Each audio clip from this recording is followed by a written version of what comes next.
Y estamos examinando la oración del Padre Nuestro, que está en este Sermón del Monte, en este manifiesto. Entonces, recuerden que estamos en esta sección que está revisando la justicia espiritual o religiosa que debe caracterizar a ciudadanos del reino de Dios, ¿ya? Entonces, lo que Jesús va a hacer aquí es corregir posturas con las que nosotros podríamos practicar nuestra espiritualidad de manera hipócrita, de manera falsa, pecaminosa. Y entonces Él nos va a proponer una nueva actitud y una nueva postura. Él ya corrigió la misericordia o las limosnas. Entonces Él condena a aquellos que dan limosnas hipócritamente, apenas para ser alabados por los hombres, pero que no consideran su adoración al Señor y el beneficio de quien están promoviendo con esa ofrenda. Ellos quieren alabanza para ellos. Entonces llaman trompetas delante de sí para que sean alabados por los hombres. Esa fue la primera práctica espiritual que Jesús corrige. La segunda práctica, y es en la que estamos ahora, es la de la oración. Y Él ya corrigió dos errores con los que nosotros podríamos orar. Los errores son la hipocresía, orar para que otros nos noten. Y el segundo error es orar de manera vana y repetitiva, mecánicamente, sin colocar peso y sentido en las palabras que nosotros declaramos delante de Él. Y para esas posturas, entonces Jesús nos propone la oración privada, porque la oración privada no se hace delante de nadie más que de Dios. No tenemos que impresionar a nadie cuando oramos en privado. No tenemos que, y si lo haces, el Señor nos está pidiendo más que tonos artificiales en nuestra relación con Él, más que palabras rebuscadas y vanas. Él está pidiendo nuestro corazón. Entonces, la oración privada nos propone una intimidad y una comunión con el Padre que a veces no somos capaces de disfrutar en lo colectivo porque lo que queremos hacer es impresionar a los demás. Claro que la oración colectiva en público es ordenada por el Señor. Si no, lo que estaremos haciendo aquí sería pecado. Pero nuestra oración pública ya también tiene que ser orientada por el principio de que nuestra piedad es para el Padre, no para los demás. Y ahí entonces, después de corregir estos dos errores, Él nos va a exponer la oración del Padre Nuestro, ¿verdad? Y ya vimos la primera parte del Padre Nuestro, que se concentra en las peticiones que guardan relación con los intereses de Dios. Su nombre, su reino y su voluntad. Ellas tienen la prioridad en esta oración. Y ahora la segunda parte entonces considera nuestras necesidades, nuestro pan, nuestros pecados y nuestro libramiento de las tentaciones y del mal. Entonces vamos a revisar esto y vamos a Mateo 6, versículos 9 a 15. Ya vamos a leer toda la oración y después nos concentramos en los versículos referentes a la segunda parte. ¿Ok? Mateo capítulo 6, versículos del 9 al 15 y leamos con fe. Esta es la palabra de Dios. Es alimento para nuestros corazones. Por eso, ustedes deben orar así. Padre nuestro que estás en los cielos, santificado sea tu nombre. Venga tu reino. Hágase tu voluntad en la tierra como en el cielo.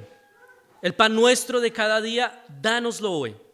Perdónanos nuestras deudas, como también nosotros perdonamos a nuestros deudores. No nos metas en tentación, sino líbranos del mal, porque tuyo es el reino, el poder y la gloria por todos los siglos. Amén. Si ustedes perdonan a los otros sus ofensas, también su Padre Celestial los perdonará a ustedes. Pero si ustedes no perdonan a los otros sus ofensas, tampoco el Padre de ustedes les perdonará sus ofensas. Vamos a orar una vez más.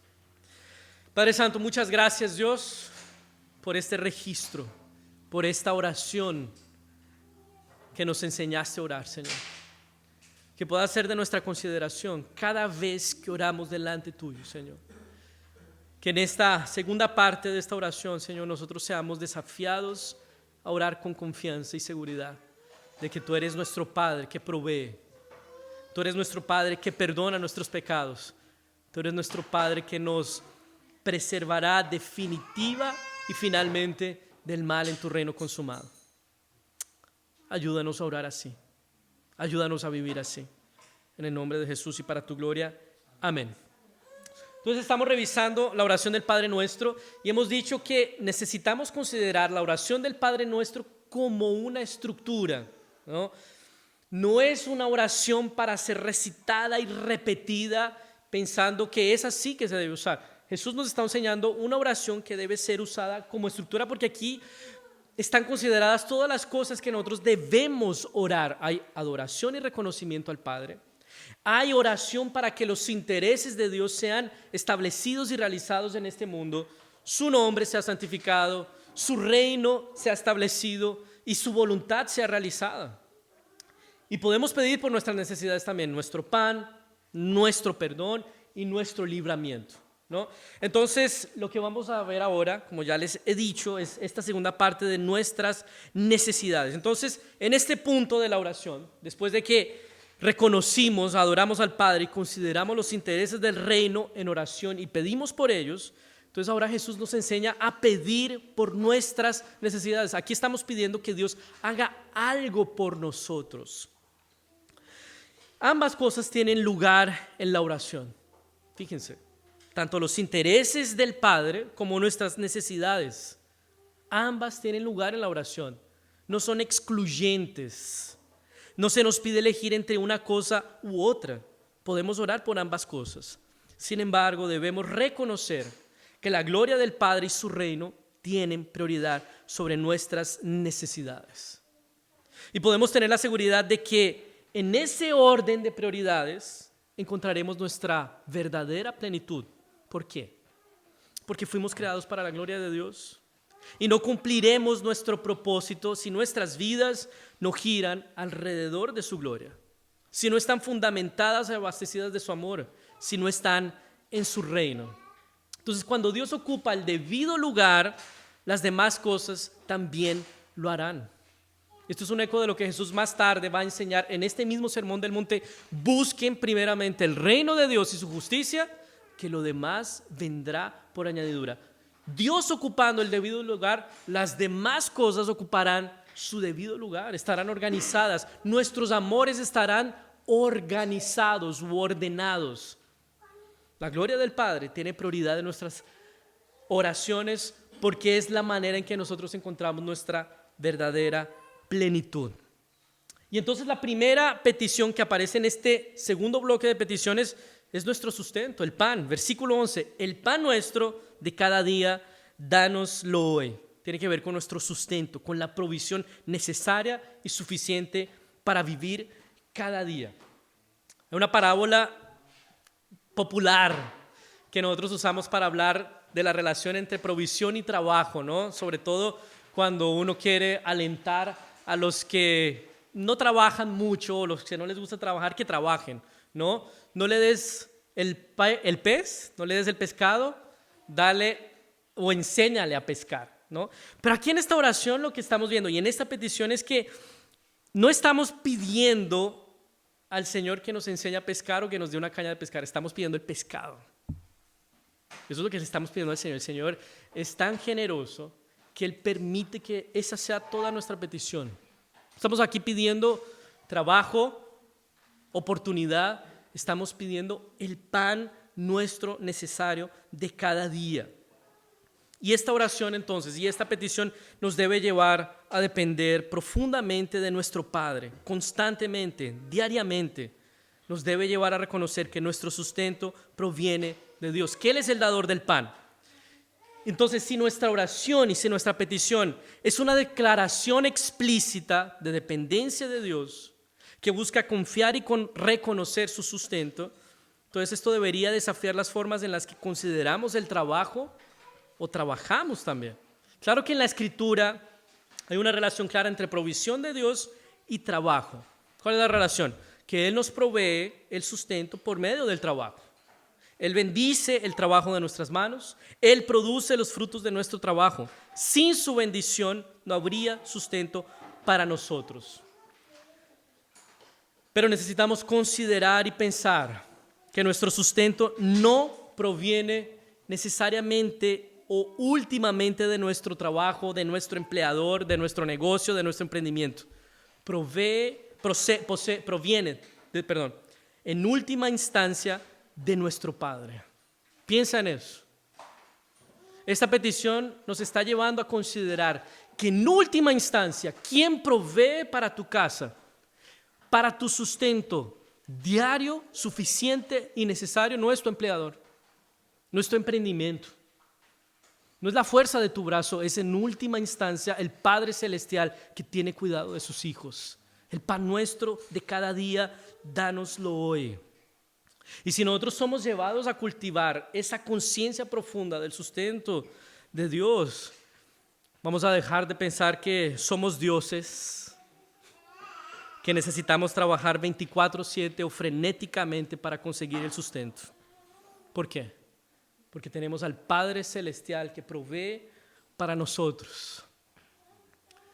Yo me acuerdo cuando me invitaron aquí a Chile a ser pastor allá en Santiago y el contrato decía 3 meses.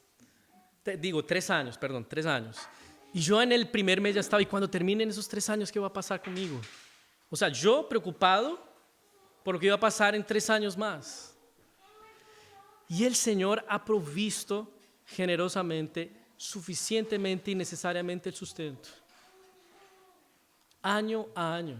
Yo conozco los casos de hermanos aquí que inclusive sin trabajo y en situaciones precarias y difíciles han sido sustentados por el Señor. Y esa es una realidad. Esa es la esperanza que nosotros tenemos delante de nuestro Padre. Él provee nuestro pan. Entonces, delante de esto, delante de esa realidad, yo te pregunto, ¿de qué manera estás considerando a Dios? ¿Cuál es el papel de Dios, según tú, en suplir tus necesidades? ¿Es un mero espectador? ¿Alguien que está ahí? Vamos a ver cómo sale de esta.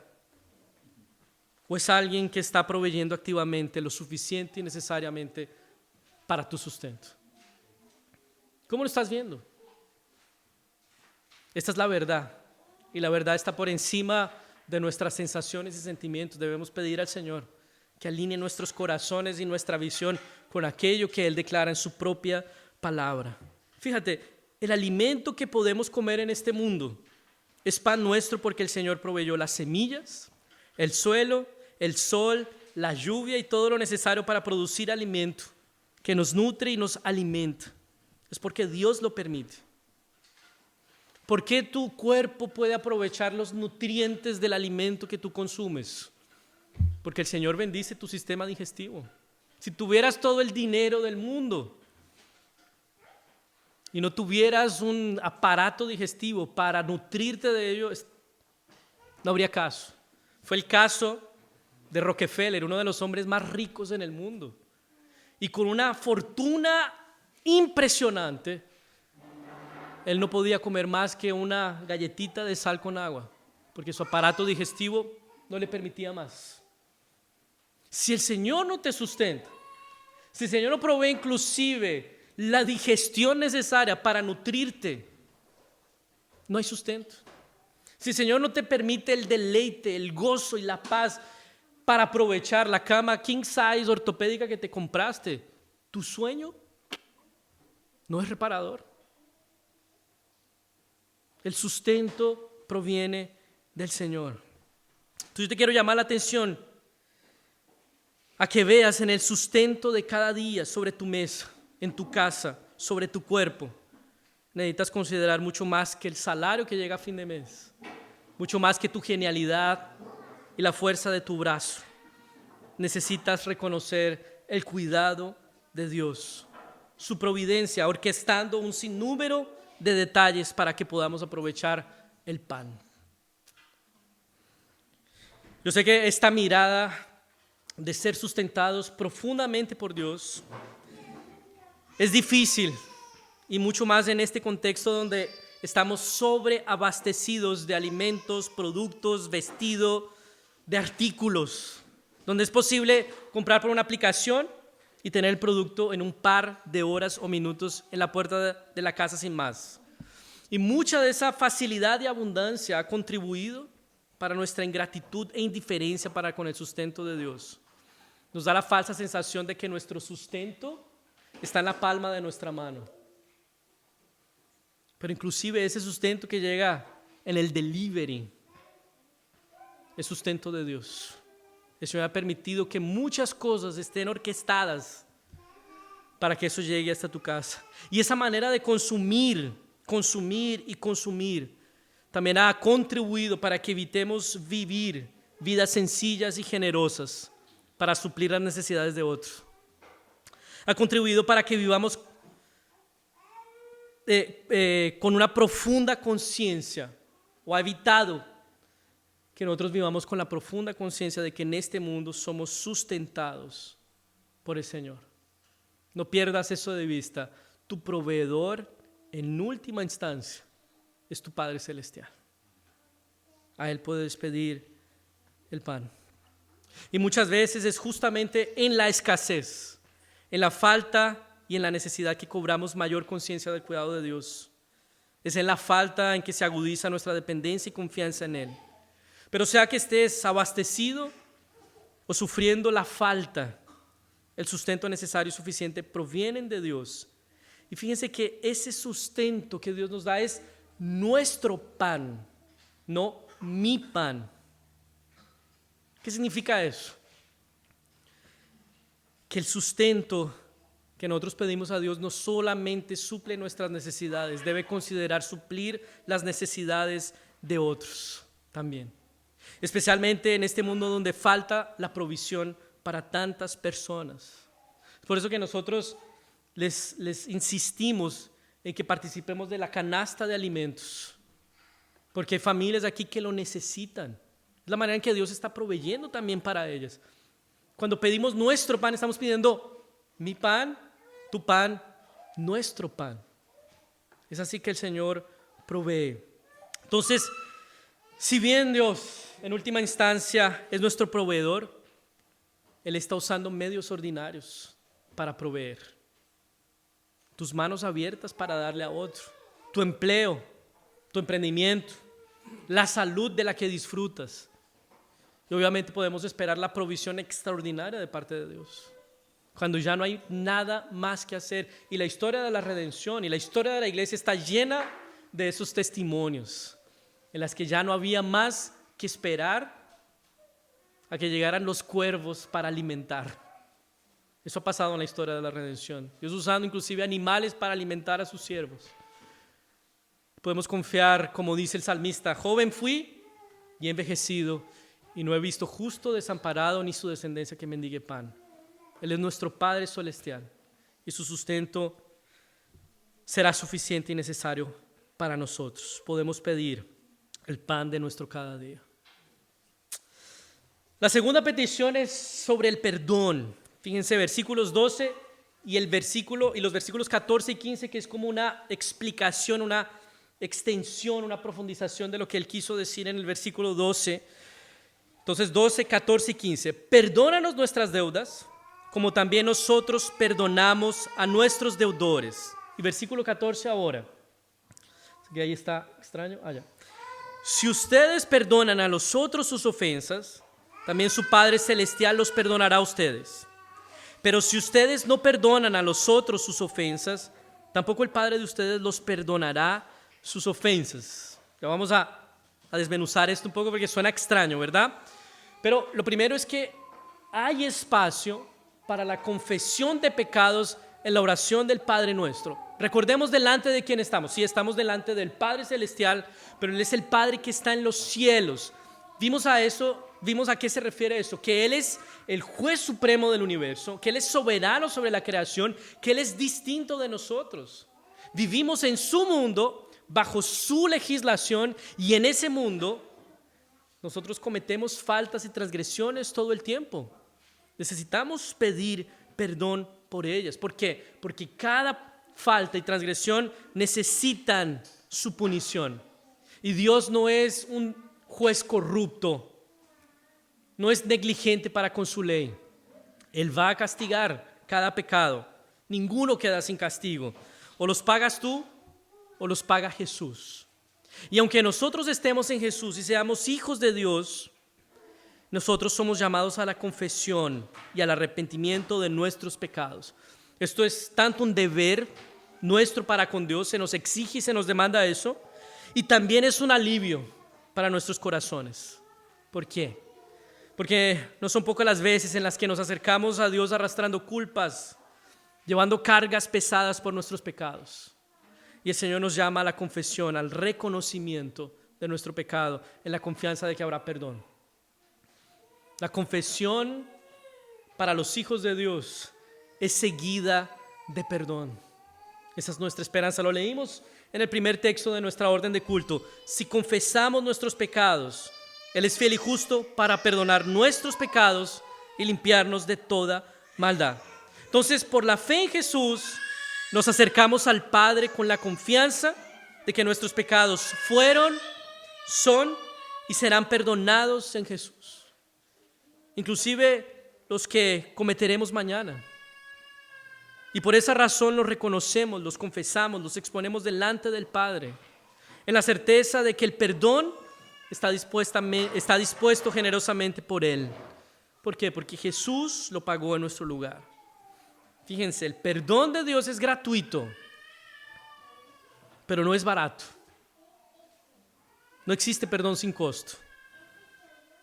Alguien lo pagó y no fue nosotros, no fuimos nosotros, fue Jesucristo en la cruz. Piensa en eso. Cuando eres perjudicado con alguna ofensa, con algún mal, con algún daño, no sé, me robaron el celular o me rompieron el celular, yo tengo que pagarlo. ¿Pago yo la reparación o lo paga la persona que lo causó? Pero tiene que haber pago, no se puede perdonar sin que haya reparación, restitución. Alguien tiene que asumir el costo, ¿verdad? En nuestro caso, fue Dios en Jesús quien asumió el costo de haber transgredido su ley. Nunca pienses que el perdón es barato, sin ningún tipo de pago, sin ningún tipo de reparación. El punto y la gracia revelada en el Evangelio es que no fuiste tú quien asumió ese costo. Fue Jesucristo. Y a menos que estés en Jesucristo, tú tendrás que pagar ese costo. Y habrá justa condenación, porque hubo transgresión. Ahora, si Jesús entonces asumió ese costo por nosotros de manera generosa, siendo Él santo, puro y perfecto, ese perdón y esa generosidad de Dios hacia nosotros debería extenderse a otros, debería conmovernos a que nosotros extendamos el perdón a otros. Se nos está pagando una deuda infinita, impagable, imposible por el Dios Santo. ¿Cómo nosotros no deberíamos perdonar deudas finitas, limitadas, hechas por otros pecadores a otro pecador?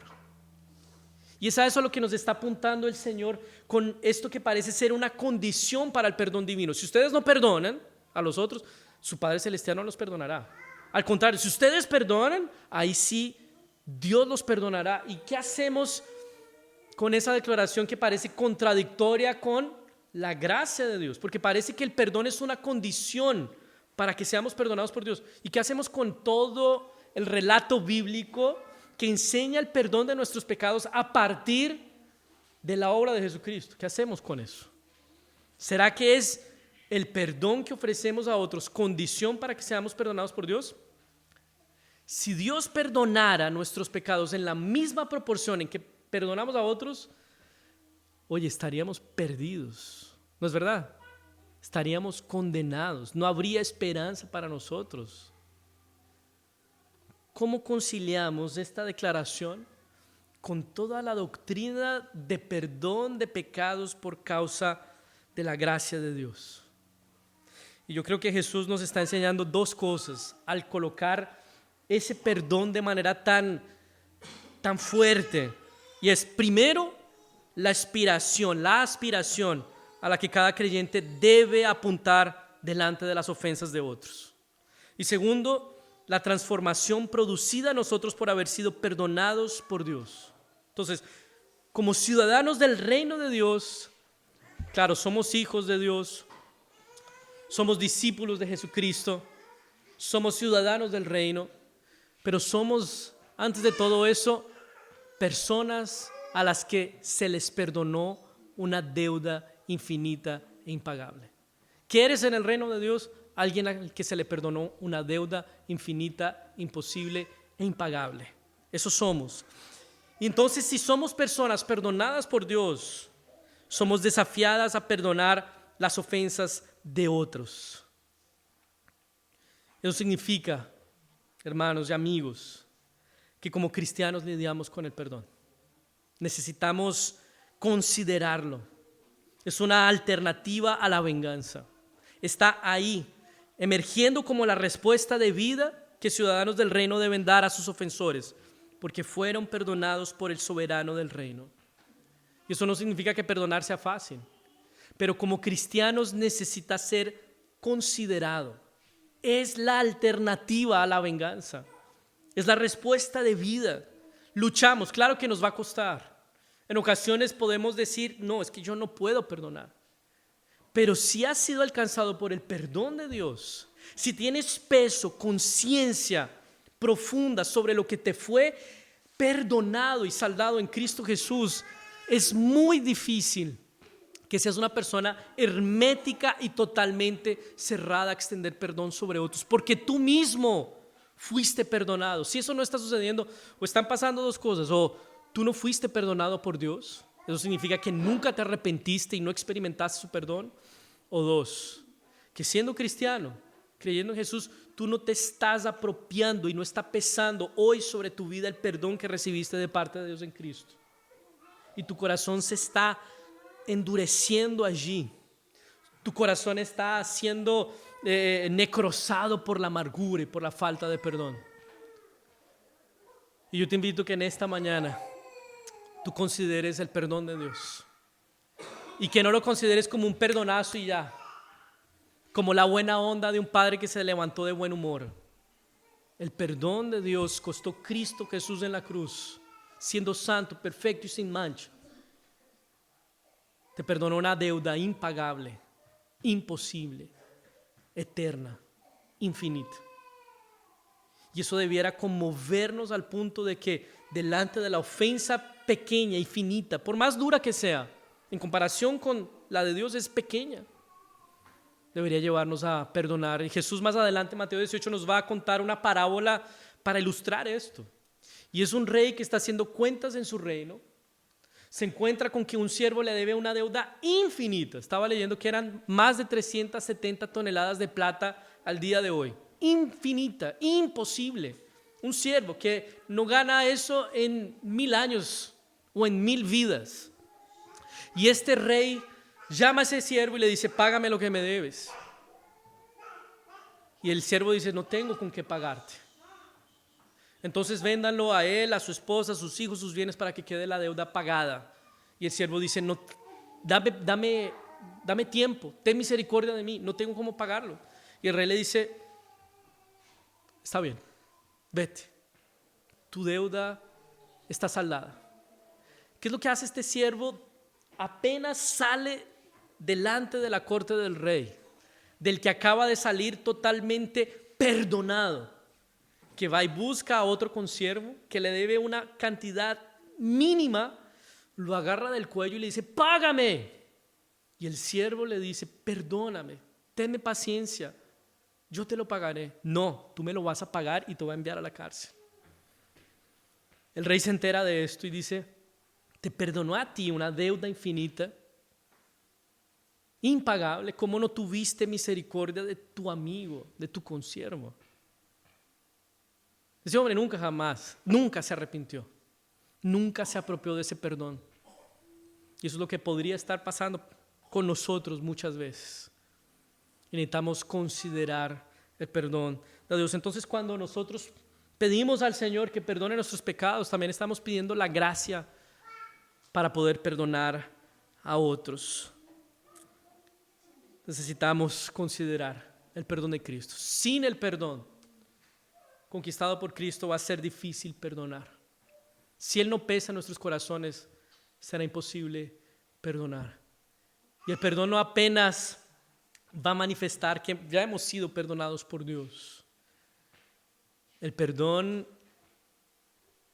hará una higienización en nuestro corazón. Algunos dicen que el perdón es la asepsia del alma. Hace con que la amargura que se instala ahí por la falta de perdón sea eliminada. Y solo por gracia de Dios podemos hacer esto. La última petición para ir terminando, es el libramiento del mal. Versículo 13. No nos metas en tentación, sino líbranos del mal, porque tuyo es el reino, el poder y la gloria por todos los siglos. Amén. Jesús termina la oración alertándonos a la realidad de que en este mundo hay mal y que no somos inmunes. Necesitamos pedir libramiento del mal que hay en el mundo. Entonces necesitamos considerar el mal en nuestras oraciones. Necesitamos considerar que en nuestra vida hay oposición por causa de nuestra ciudadanía celestial y porque vivimos en un mundo caído. Y aquí podemos ver el mal en dos dimensiones. El mal interno dentro de nosotros, por el que somos tentados a pecar, las tentaciones. Y el mal externo, fuera de nosotros, que busca nuestra destrucción, el mal o el maligno. Entonces en la oración, al hacer y pedir esto, estamos reconociendo nuestra debilidad espiritual, nuestra vulnerabilidad, que necesitamos protección, que nosotros no nos cuidamos ni nos bastamos a nosotros mismos. Entonces no solo pedimos el sustento material, pan, necesitamos pedir el sustento espiritual para combatir el mal. La primera dimensión que aparece ahí entonces son las tentaciones que tienen que ver con nuestra propia naturaleza pecaminosa, con nuestro corazón rebelde. Y aquí estamos pidiendo que el Señor nos lleve lejos de la tentación, que no nos deje caer en tentación. Y que en ese lugar, lejos de la tentación, nuestro corazón reciba fortalecimiento espiritual para hacer la voluntad de Dios. Ahora, en la epístola de Santiago hay un texto donde se le hace, por así decirlo, una radiografía a la tentación. Y Santiago va a decir que el pecado, él comienza con un deseo pecaminoso en nuestro corazón. Somos seducidos y engañados por él. Y finalmente mordemos. Y en última instancia, el engaño o la seducción de ese deseo, de esa tentación, es hacernos pensar que si nosotros satisfacemos ese deseo, tendremos plenitud, alivio, recompensa, cuando lo que en verdad está haciendo es matándonos. Entonces, pedir al Señor que no nos deje caer en tentación es un pedido para que el Señor abra nuestros ojos y nuestros corazones a su belleza, para deleitarnos en su gloria, en su amor y en su cuidado. No puedes contrarrestar las tentaciones si no le opones un deleite mayor. No hay manera. Cuando pienses en batallar las tentaciones, necesitas pensar en la sustitución de los afectos. Cambiar esto que te hace pecar y te lleva al pecado por un deleite en la presencia de Dios. No pienses en dejar vacío tu corazón, en no llenar esa actividad o dejarla vacía. Necesita ser llenado con el amor de Dios para que drene esos afectos impuros. Ese deleite mayor solo puede estar en nuestro Creador. Entonces, pedir al Señor que no nos deje caer en tentación es pedir que el deleite por Él sea mayor, que su gloria encharque nuestros corazones y que nuestra alegría esté solamente en Él. Que percibamos que Él es la fuente de agua viva, mientras que nuestros deseos pecaminosos y engañosos solo son charcos de agua que no matan la sed, nos matan a nosotros. Entonces pedir a Dios que no nos deje caer en tentaciones, pedir que nuestros corazones sean iluminados con la realidad de que Dios es mejor. Es mejor que eso que elegimos tantas veces de manera pecaminosa. Es mejor que la aprobación de los demás. Es mejor que la mentira que decimos. Es mejor que la corrupción que practicamos. Es mejor que la lujuria que buscamos. Tenemos que considerar nuestros deseos a la hora de orar. Y la segunda dimensión es el mal exterior, consecuencia de nuestro propio pecado, que configura un mundo hostil en el que hay injusticia, corrupción, racismo, incendios, balas perdidas, narcotráfico, dolor y muerte. Y podemos pedir a nuestro Padre para que nos libre del mal, no solamente de ese mal que podemos ver, del que podemos escuchar, también de ese mal espiritual operado por el maligno, por Satanás, que influencia la voluntad de los hombres para que se opongan a ciudadanos del reino de Dios, que sabe cómo atacar y se aprovecha de nuestro corazón pecaminoso, lanzando sobre nosotros no apenas tragedias, también situaciones tentadoras. Entonces no podemos desconocer esa realidad. Tampoco podemos vivir obsesionados por ella, ¿no? Necesitamos pedir a nuestro Padre que nos libre del mal, que fortalezca nuestros corazones, que derrame gracia sobre nuestras vidas. ¿Será que eso significa que nos volveremos inmunes al mal y al sufrimiento? No. Estamos en este mundo caído en el que vamos a sufrir aflicciones. Jesús ya nos aseguró que vamos a sufrir aflicciones en este mundo, pero podemos confiar que Él ha vencido y que el mal un día tendrá su fin. Esta oración se hace también a luz de lo que en el reino consumado de Dios sucederá. El mal será condenado y eliminado para siempre. Pero creo que tampoco podemos pensar que el Señor solo nos librará del mal en su reino consumado.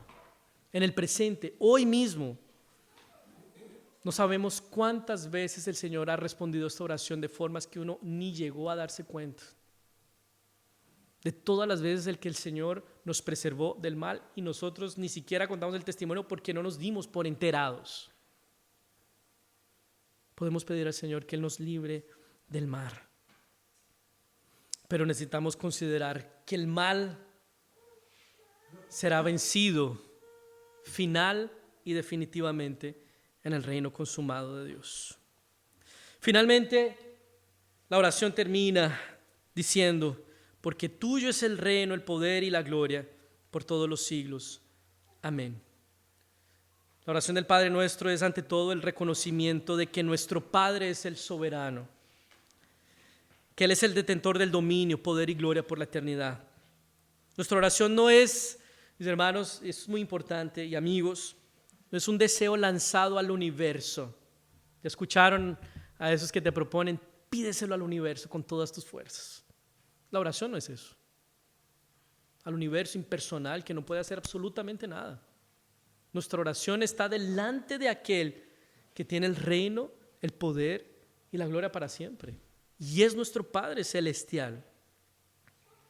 Entonces nuestra oración es nuestra declaración de confianza en que el Señor nos preservará, nos sustentará, nos perdonará y nos llevará a su reino consumado.